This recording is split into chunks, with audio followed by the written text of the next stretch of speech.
welcome back. In this video, what I want to do is go over some translation stuff with both conditionals and conjunctions.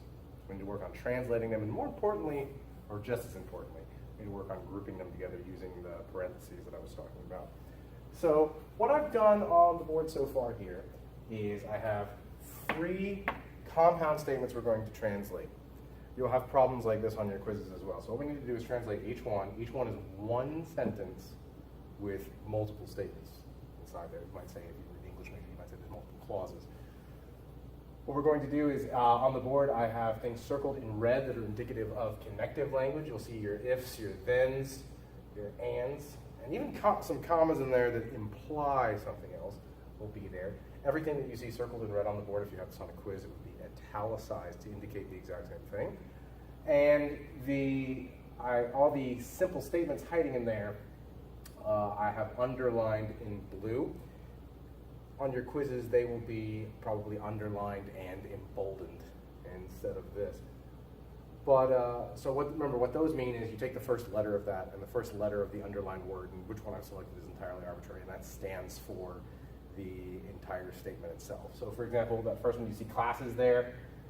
Take C. C does not stand for the word classes. It stands for I missed too many classes.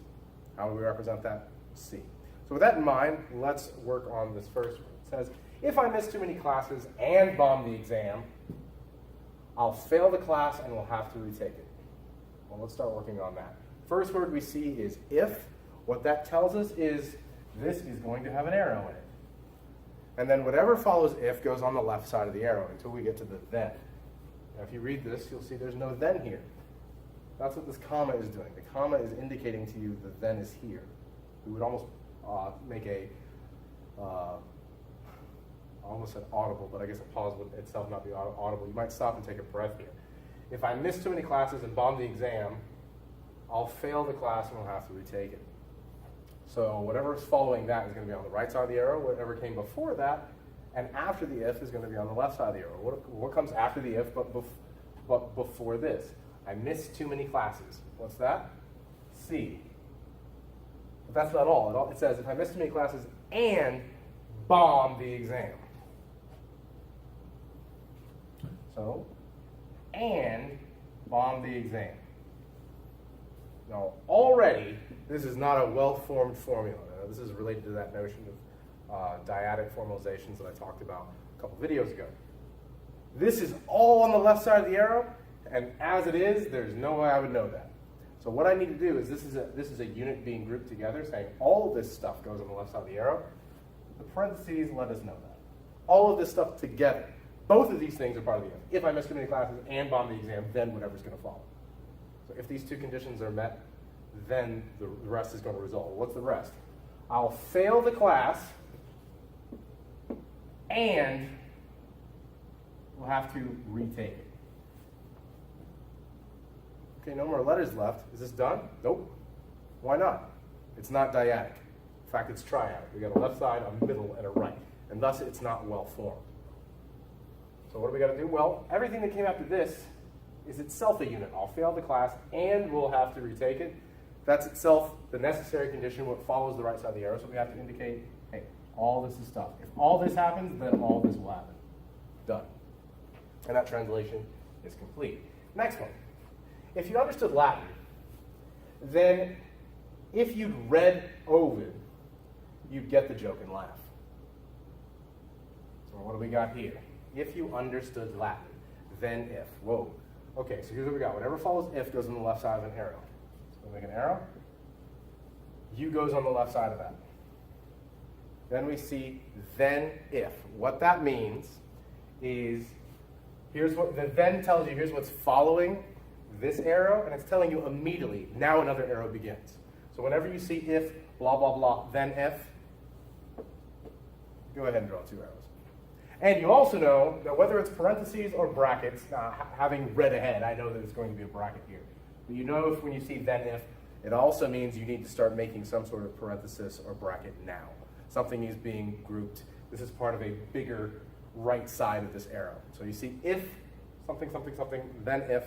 What that means is you've got at least 2 arrows, and you need, as soon as wherever you see that then if, you can go ahead and make some sort of grouping now.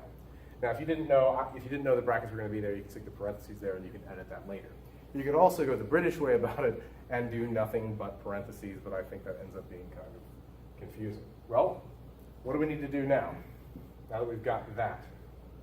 Well, then if. Well, whatever follows if itself goes on the left side of the arrow. In this case, you had read Ovid. Well, that goes on the left side of the arrow. And notice here, and I guess really I should have indicated this right here. This comma here is also letting us know here's where the then starts for this arrow. What follows that? You get the joke and laugh. You get the joke and laugh. This is the right side of this arrow. That's not well formed. Now it is. That's the end of the thing, so we can close the bracket. So this is how we translate this problem. If you understood Latin, then if you'd read Ovid, you'd get the joke and laugh. Okay, finally, last one here. One must take care and remain calm. If you do all of the preceding, really, what I'm going to do is in this whole phrase, all of the preceding here is significant. Because what it's doing is it's telling you everything that just occurred before this goes on the left side of an arrow. Everything that you've come to thus far. So when it says, one must take care and remain calm. Well, so far that's easy. T and R. Take care and remain calm. And it says if you do all the preceding. When you see the phrase, if you do all the preceding, or if you do all of that, a little bit more colloquially, when you see that, take all of it, put it in some sort of grouping. In this case, it needs parentheses because of how short it is. That's telling you all of that goes on the left side of an arrow. Now in this case, what goes on the right? Well, what's left? If you do all of that, if you do all of the preceding, if you take care and remain calm, then everything will be fine. And that's how to translate some stuff with both conditionals and conjunctions together. Now what I'm going to do in the next video is talk about the notion of some more translation aspects that we need to go over that are a little bit bizarre, and then go into talking about conditional proof.